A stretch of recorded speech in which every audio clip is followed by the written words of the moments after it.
Hi అండి. అరిసెలకి 5 గ్లాసుల బియ్యము రేషన్ బియ్యం తీసుకొని నానపెట్టుకోండి. కడిగి నైట్ అంతా నానపెట్టుకొని ఇలా వాటర్ అన్ని వడపోసేసి క్లాత్లో వేసేసి ఆరనివ్వండి. చెమ్మ ఆరకముందే ఇలా మిక్సీలో వేసేసుకొని మిక్సీ పట్టేసుకొని జల్లించుకోవాలి. ఇలా జల్లించుకున్న తర్వాత ఇప్పుడు కేజీ బావుకి కేజీ బెల్లం తీసుకొని కొద్దిగా వాటర్ పోసి పాకం వచ్చే వరకు ఉడికించుకోవాలి.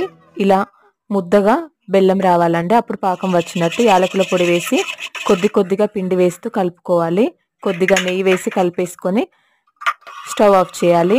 ఇలా చల్లారిన తర్వాత ఇలా ముద్దగా అవుతుంది. దీనిని అరిసెల షేప్లో చేసుకొని ఆయిల్లో వేసేసి అటు ఇటు గోల్డెన్ బ్రౌన్ కలర్ వచ్చే వరకు కాల్చుకొని ఇలా ప్రెస్ చేస్తే అరిసెలు రెడీ అయిపోతాయి. నువ్వుల అరిసెకి నువ్వులు వేసుకొని అటు ఇటు గోల్డెన్ బ్రౌన్ కలర్ వచ్చే వరకు కాల్చుకొని ఇలా ప్రెస్ చేస్తే నువ్వుల అరిసెలు రెడీ అయిపోతాయి. అరిసెలు అంటే చాలా బాగుంటాయి కదా, నోరూరిపోతుంది కదా.